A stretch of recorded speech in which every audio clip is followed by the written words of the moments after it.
Bismillahirrahmanirrahim. Assalamualaikum warahmatullahi wabarakatuh. Alhamdulillahirabbil alamin wa bihi nasta'inu ala umuri dunya waddin. Asyhadu an la ilaha illallah wahdahu la syarika lah wa asyhadu anna Muhammadan 'abduhu wa rasuluh. Sallallahu alaihi wa ala alihi wa ashabihi wa man tabi'ahum bi ihsan ila yaumiddin, amma ba'd.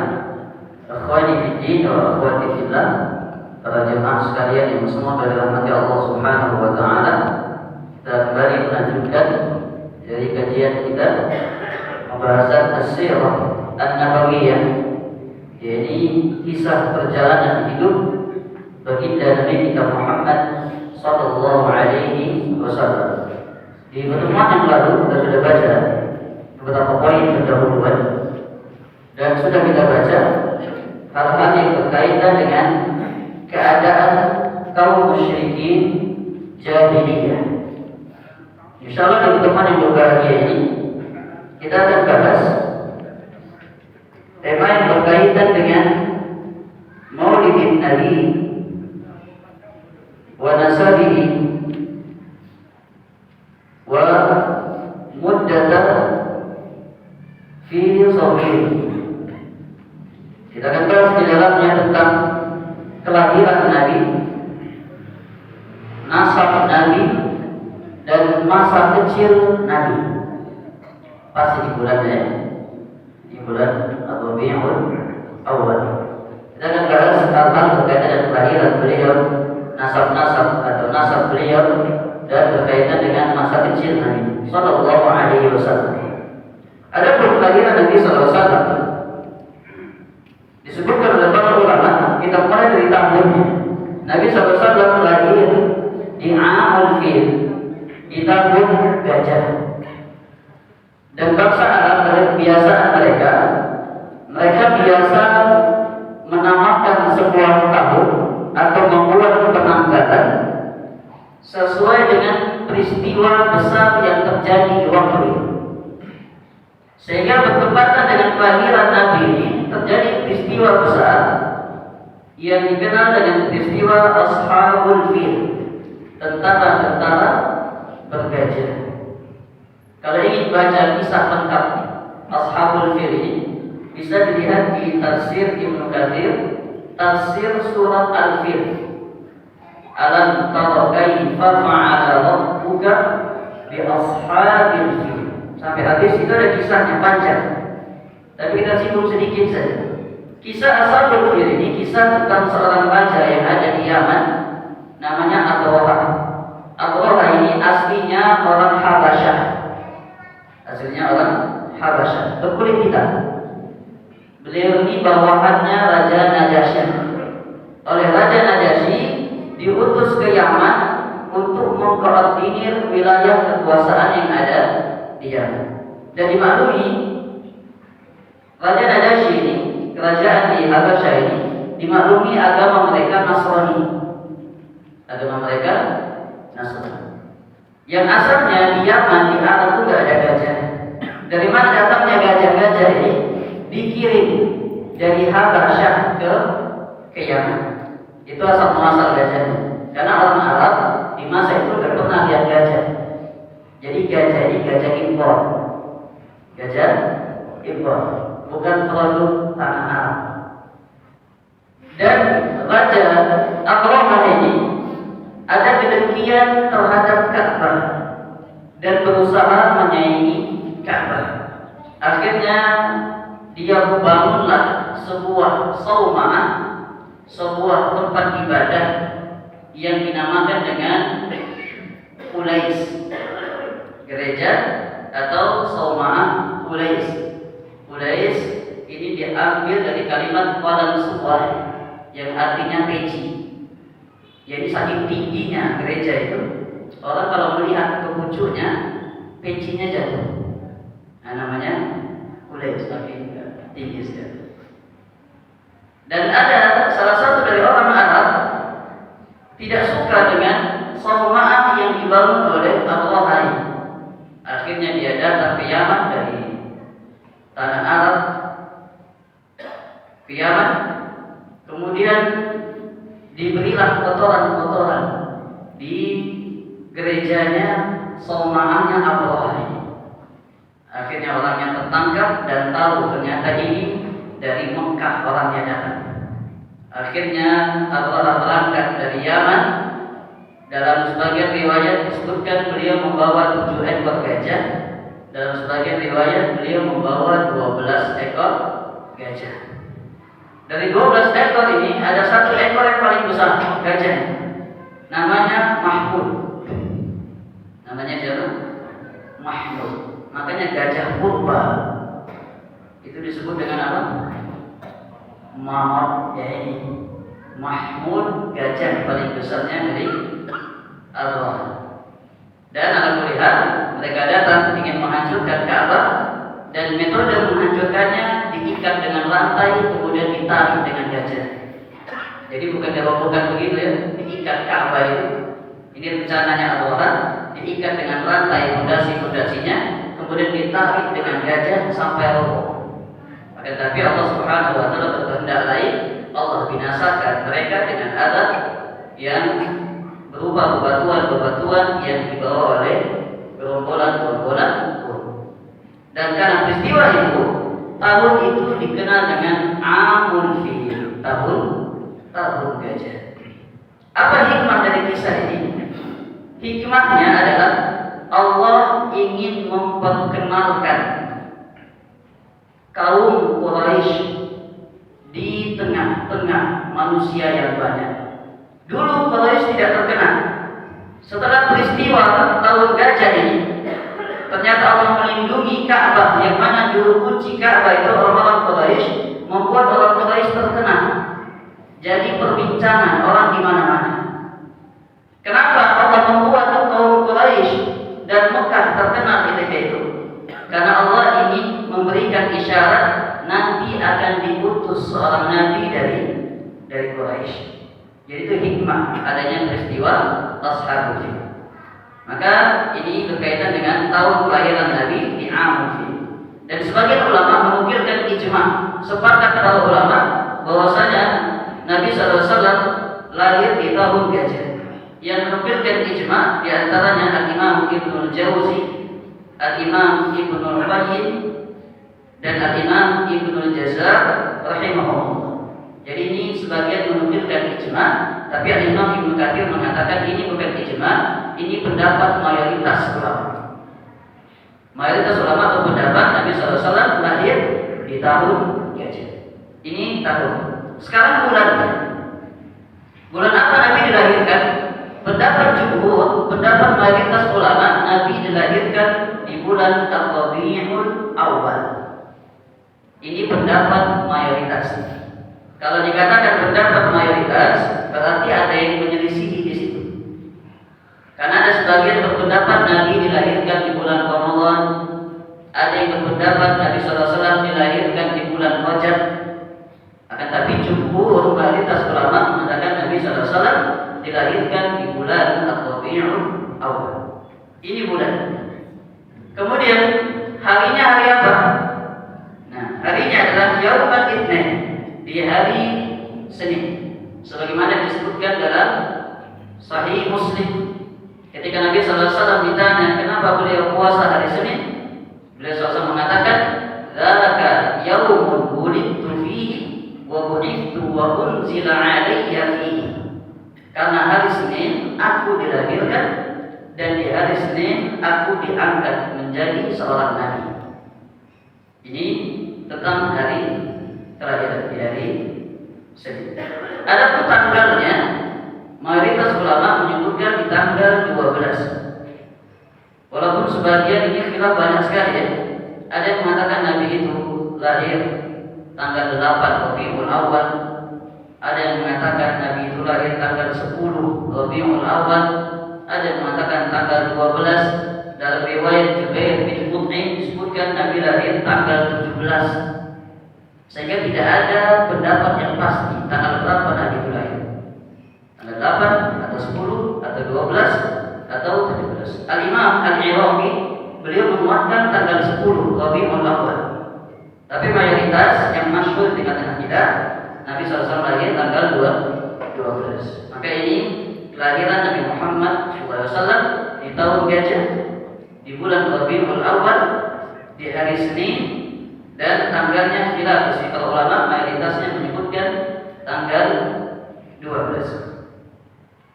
Dan Nabi SAW dilahirkan dalam keadaan ayahnya sudah meninggal. Ayahnya namanya Abdullah. Dan disebutkan para ulama tadi, apa hikmahnya Nabi ini dilahirkan dalam keadaan yatim? Hikmahnya yang pertama, ada dua hikmahnya kenapa Nabi SAW dilahirkan dalam keadaan yatim. Yang pertama, supaya Allah bisa langsung menjaga Nabi. Kalau ada seorang ayah, biasanya ayah jadi pelindung anaknya. Tapi kalau tidak ada ayah lagi, Allah ingin Allah sendiri yang langsung menjaga Nabi. Ini hikmah yang pertama, kenapa Nabi dilahirkan dalam keadaan yatim. Hikmah yang kedua, Nabi dilahirkan dalam keadaan yatim agar supaya Nabi langsung di bawah didikan Allah. Seandainya ayah Nabi masih hidup ketika beliau dilahirkan, bisa jadi Nabi SAW ikut aturan ayahnya, ikut aturannya orang-orang Quraisy di masa itu. Tapi ketika Nabi sudah tidak punya ayah lagi, Nabi langsung di bawah didikan Allah Subhanahu wa Ta'ala. Oleh karena dalam Al-Quran disebutkan, alam yajidka yatiman fa'awa. Bukankah Allah mendapati dirimu Muhammad yatiman, dalam keadaan yatim, fa'awa, kemudian Allah yang menjaga, melindungi dan mendidik. Makanya hikmah kenapa Nabi SAW dilahirkan dalam keadaan yatim. Kemudian di usia 6 tahun ibunya meninggal. Nama ibunya Aminah bintu Wahab. Oleh karenanya Nabi SAW ketika lahir di masa kecilnya, dari usia 0 tahun, nanti ada ibu susuannya kita akan sebutkan, sampai usia 6 tahun di bawah asuhan ibunya. Dan ini biasa, banyak nabi-nabi itu mereka hidup di bawah asuhan seorang ibu. Contoh, Nabi Musa. Pernah dengar kisah ayahnya Nabi Musa? Adanya kisah siapa? Kisah ibunya Nabi Musa. Dalam Al-Quran tersebut dari beberapa tempat. Ini seorang nabi yang hidup di bawah asuhan seorang ibu. Di antara yang lain Nabi Isa alaihissalam. Ini pun hidup di bawah asuhan seorang ibu. Kemudian siapa lagi? Nabi Ismail alaihissalam hidup di bawah asuhan seorang ibu, ditinggalkan di Ka'bah dengan ibunya Hajar, dan dia di bawah asuhan seorang ibu. Maka ini diantara berkaitan dengan kelahiran Nabi dan ayah dan ibu. Pembahasan berikutnya berkaitan dengan nasab Nabi SAW. Kalau ditarik panjang sampai ujung, nasab Nabi itu sampai ke Nabi Ismail alaihissalam. Jadi kalau disebutkan para ulama di mayoritas kitab-kitab sirah, Nabi SAW itu nasabnya sampai pada kakeknya yang ke-21, yakni Adnan namanya. Adnan ini dari keturunan, kalau diambil garis nasabnya sampai ke Nabi Ismail. Ismail anaknya Ibrahim alaihissalam. Dari Ibrahim ditarik sampai ke Nuh melalui Sam, dari Nuh sampai ke Nabi Adam. Antara Nabi sampai ke Adnan ada 20 bapak, 20 tingkat keturunan. Dan mayoritas di buku sirah hanya disebutkan nasab Nabi sampai Adnan saja. Kenapa? Karena itu nasab yang disepakati para ulama. Antara Nabi sampai Adnan, ulama sepakat ada 20 bapak. Namun antara Adnan sampai Nuh sampai Adam alaihissalam, ini garis nasab yang diperselisihkan. Oleh karenanya bagus bagi kita menghafal yang Nabi sampai Adnan saja. Ada 20 bapak. Kita mulai dari 5 yang pertama. Muhammad bin bin siapa? Bin Abdullah bin Abdul Muttalib bin satu saja ingatnya. Abdullah bin Abdul Muttalib ibn Hashim bin Abdul Manaf bin Qusay. Nah, ini 5 yang pertama. 5 yang kedua bin Kilab bin Muttar bin Ka'ab bin Lu'ay ibn Ghalib. Ini 5 yang kedua. 5 yang ketiga bin Fihr ibn Malik, kemudian ibn An-Nadhr ibn Kinanah ibn Khuzaimah. 5 yang ketiga. 5 yang keempat bin Mudrikah ibn Ilyas ibn Mudar ibn Izar ibn Ma'ad, baru lahir bin Adnan. Ingat 5 pertama.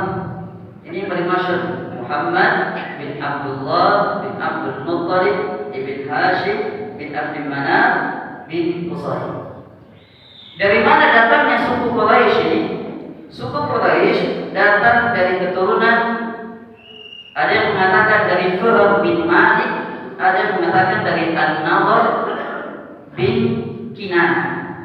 Jadi semua keturunan An-Nadhr bin Kinanah itu dikatakan suku Quraisy. Maka ini nasab Nabi Muhammad SAW yang disepakati dari beliau sampai ada sisanya diperselisihkan. Nah, maka ini berkaitan dengan nasab. Apa hikmahnya para ulama mencari nasab Nabi ini? Hikmahnya adalah menunjukkan Nabi itu manusia biasa. Beliau diciptakan sebagaimana kita diciptakan dari setetes air mani. Terbukti ada keturunan-keturunannya. Dan ini membantah orang-orang yang mengatakan Nabi itu diciptakan dari cahaya. Pernah dengar istilah Nur Muhammad? Jelas ada nasabnya ini. Sama seperti kita manusia biasa. Beliau tidak diciptakan dari cahaya, beliau dari keturunan anak Adam itu sampai Nabi kemudian. Maka ini hikmah kenapa para ulama mencari nasab Nabi Muhammad sallallahu alaihi wasallam. Kemudian bahasa berikutnya, bahwasanya Nabi kita yang mulia ini memiliki beberapa nama. Nama yang kita kenal mungkin yang paling masyhur nama Muhammad. Di dalam Al-Quran disebutkan di 4 tempat nama Muhammad. Dalam surah Al-Imran ada, dalam Al-Fat ada, dalam surah Muhammad ada. Kemudian nama lain dari beliau namanya Ahmad. Disebutkan dalam surat As-Saff di 1 tempat. Kata Nabi Isa, "Inni mubasysyiran bi rasulin ya'ti min ba'di ismuhu Ahmad." Aku memberikan kalian wahai Bani Israel kabar gembira, akan diutus seorang nabi terakhir setelahku, namanya Ahmad. Sehingga Nabi itu punya nama Muhammad, punya nama Ahmad. Itu di antara nama Nabi sallallahu alaihi wasallam. Kemudian nama beliau yang lain, sebagian ulama menyebutkan nama Nabi yang lain adalah Al-Muqaffi. Nama beliau adalah Al-Muqaffi.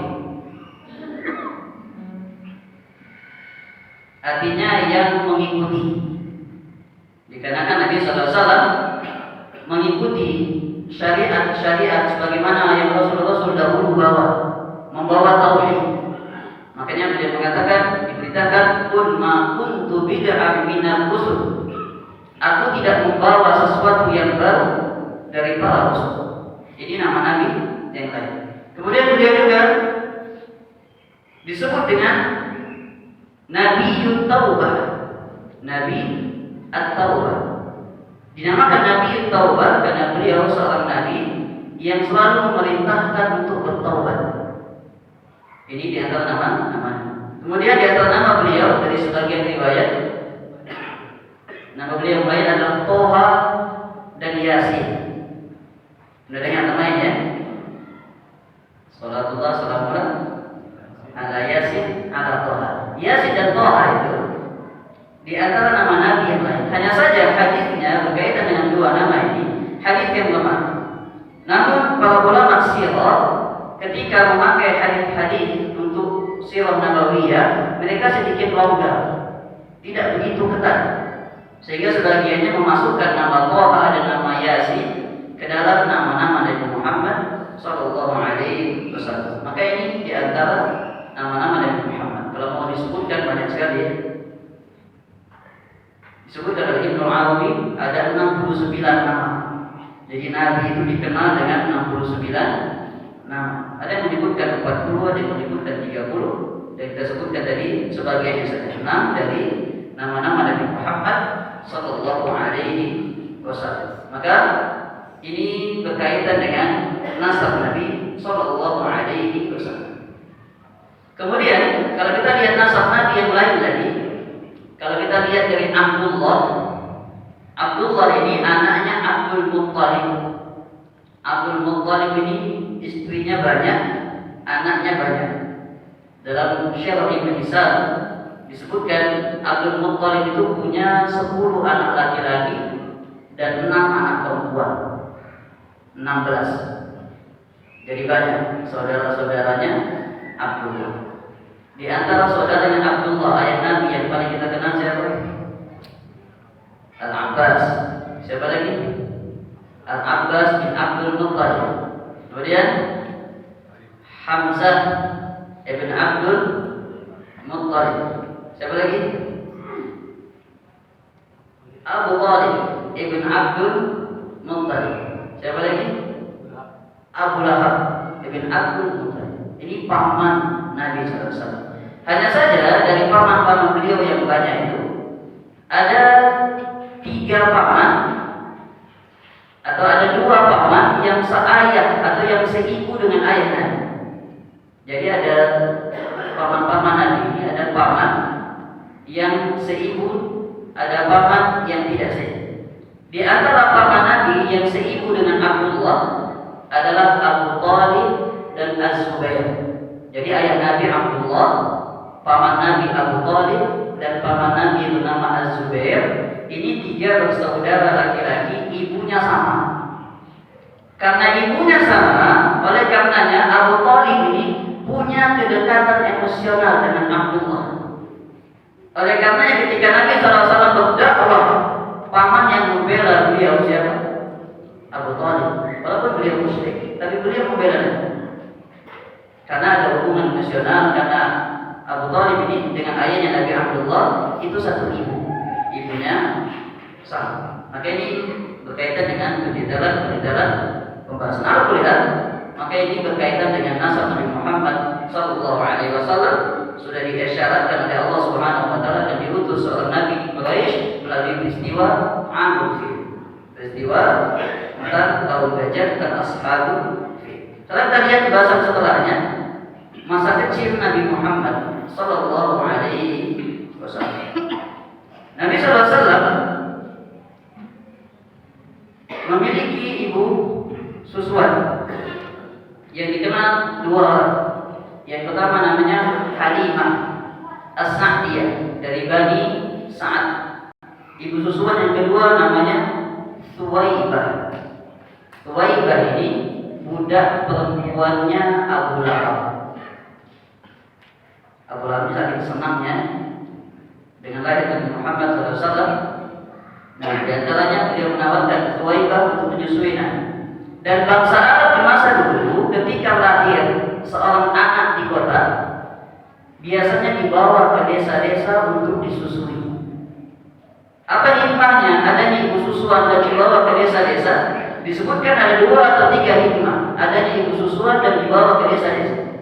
Yang pertama, supaya badannya lebih sehat. Jadi dari kota Mekah lahir, dibawa oleh ibu susuannya ke desa supaya badannya lebih kuat. Kemudian yang kedua, diharapkan bisa hidup lebih mandiri. Kalau di kota serba ada, kalau di desa harus mandiri. Yang ketiga, supaya bagus bahasanya. Supaya bagus bahasanya. Dikarenakan Arab-Arab Badui yang ada di desa itu bahasanya masih bagus, masih fusha, belum tercampur dengan kalimat-kalimat ajam. Oleh karenanya dibawa ke desa-desa supaya bahasa Nabi SAW itu menjadi bagus. Maka ini di antara hikmah kenapa anak-anak bangsa Arab di zaman dulu dibawa ke desa-desa kemudian disusui oleh ibu susuan. Dan di antara sesusuan Nabi adalah Abu Salamah. Abu Salamah ini juga disusui oleh Fuwaibah. Maka ini berkaitan dengan masa kecil. Kemudian ketika Halimah As-Sa'diyah membawa Nabi dari Mekah ke rumahnya ke Bani Sa'ad untuk disusui, Halimah ini asalnya jatah menyusuinya hanya 2 tahun.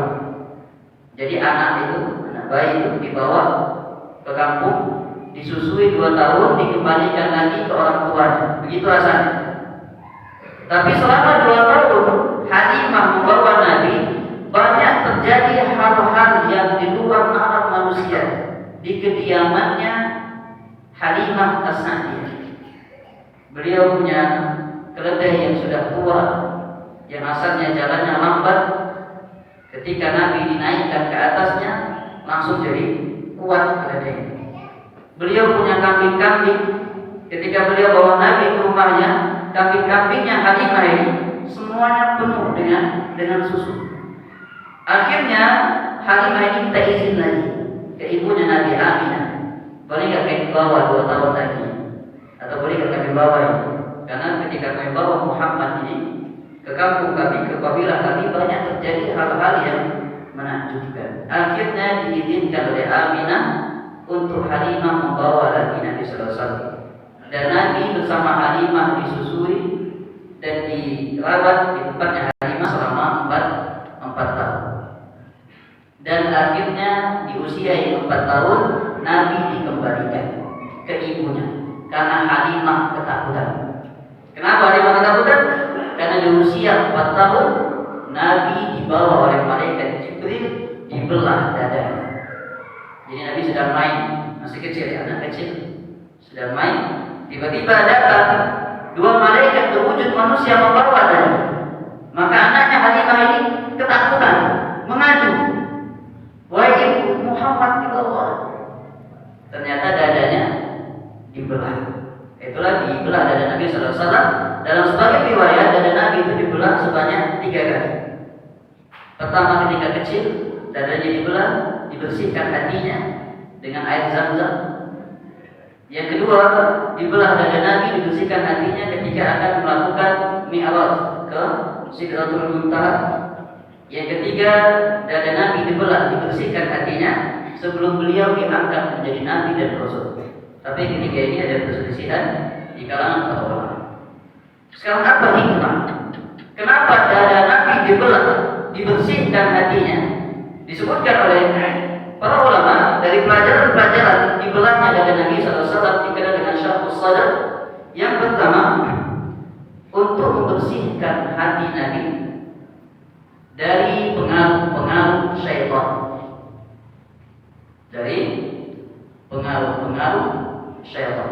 Ini tujuan yang pertama. Kenapa dada Nabi dibelah, diambil hatinya dan dibersihkan dengan air. Hikmah yang kedua adalah untuk membersihkan hati Nabi dari akhlak-akhlak yang tercela, dari hasad, dari dengki, dari semua sifat yang tercela, dibersihkan hati. Makanya tidak ditemukan manusia yang seikhlas Nabi. Nabi pernah ditarik dalam baju selendangnya sampai berkecap di lehernya. Nabi pernah ditodong senjata oleh Arab Badu, kemudian senjatanya jatuh. Nabi tidak langsung balas. Ini dari kebagusan akhlak Nabi karena hati beliau sudah dibersihkan, sehingga tidak ada rasa benci, tidak suka, tidak ada dia. Kemudian yang ketiga, dibersihkan hati Nabi SAW dalam rangka mensucikannya dari segala bentuk kesyirikan. Dari segala bentuk kesyirikan. Maka ini pelajaran-pelajaran dari peristiwa Syaqqus Sadar, dibelahnya dada Nabi Sallallahu Alaihi Wasallam. Sekarang jadi pertanyaan, dibelah ini dibelah maknawi atau dibelah secara hakiki? Memang benar-benar dibelah atau cuma maknawi saja? ahli bedah berarti malaikat, spesialis penyakit dalam. Hakiki itu mana? Ini dibelah dengan hakiki. Oleh karenanya dalam riwayat Anas bin Malik mengatakan, "Laqad ra'aitu athara dzalika mikhyam." Aku pernah melihat ada bekas jahitan di dada Nabi. Jadi di dada Nabi itu ada bekas jahitan. Berarti dibelah dengan hakiki. Memang benar-benar dadanya dibelah. Ini persaksian dari Anas bin Malik radhiyallahu taala anhu. Dan sebagian orang ada yang mengingkari. Ada yang mengingkari, mana mungkin ada manusia masih hidup dadanya dibelah, diambil hatinya, dimasukkan lagi, dijahit lagi. Maka sebagian ulama memberikan bantahan bagi orang yang mengingkar. Bantahan yang pertama, kata mereka, hal yang terjadi di masa Nabi sekarang sudah banyak. Jadi tidak usah bingung kalau dada Nabi dibelah. Sekarang apa yang tidak bisa? Transplantasi, ada ginjalnya diganti, bisa kan? Terjadi banyak zaman sekarang. Apalagi zaman dulu para malaikat yang Allah yang langsung mengutus mereka. Kemudian bantahan yang kedua itu bentuk dari mukjizat Nabi Muhammad SAW. Yang namanya mukjizat itu sesuatu yang memang di luar nalar manusia. Makanya dinamakan dengan mukjizat, perkara yang ijaz, yang istimewa, yang tidak semua orang bisa. Sebagai bukti bahwasanya beliau adalah seorang nabi dan rasul. Maka ini kisah masa kecil Nabi SAW berkaitan dengan ibu susuan beliau dan pelajaran dari dibelahnya dari Nabi SAW. Kemudian masih berkaitan dengan masa kecil Nabi SAW. Di usia 6 tahun, ibu beliau Aminah bintu Wahab meninggal dunia. Jadi beliau ketika lahir yatim, usia 6 tahun, ibunya meninggal. Ibunya meninggal di Abwa. Abwa itu sebuah tempat antara Madinah dan Mekah. Jadi ibu Nabi ini punya banyak kerabat di Madinah. Setelah pulang dari Madinah ingin menuju Mekah, meninggal sakit Aminah, kemudian meninggal di Abwa. Setelah ibunya meninggal, Nabi SAW diasuh oleh pamannya atau oleh kakeknya yang bernama Abdul Muttalib. Abdul Muttalib. Jadi setelah ibunya meninggal, dirawat Abdul Muttalib. Setelah Abdul Muttalib meninggal dunia, maka Nabi SAW dirawatlah oleh Abu Thalib. Nah, kisah-kisah serius tentang Nabi dimulai dari beliau dirawat oleh pamannya yang bernama Abu Thalib. Apa hikmah dari apa yang kita sebutkan ini? Ada dua pelajaran penting yang perlu kita ingat dari kisah Nabi, kisah masa kecil beliau. Yang pertama, bahwasanya seorang Nabi kadang sudah diuji semenjak masa kecil. Semenjak masa kecil. Perhatikan yang terakhir dalam keadaan yatim, usia 6 tahun ibunya meninggal, dirawat oleh kakeknya meninggal. Di usia remaja belasan tahun dirawat oleh pamannya Abu Thalib. Ini pelajaran yang pertama. Pelajaran yang kedua, bahwasanya manusia yang paling berat ujiannya adalah para nabi. Asyadun nasi bala'an al-anbiya thumma al-amthal fal-amthal. Manusia yang paling berat ujiannya adalah para nabi, kemudian yang semisal dengan mereka, kemudian yang semisal dengan mereka. Jadi semakin kita ikut bagaimana jalannya para nabi, jalannya Nabi Muhammad SAW, kita siap-siap menjalani ujian sebagaimana ujian yang menimpa mereka. Maka selesai pembahasan dari masa kecil Nabi Sallallahu Alaihi Wasallam.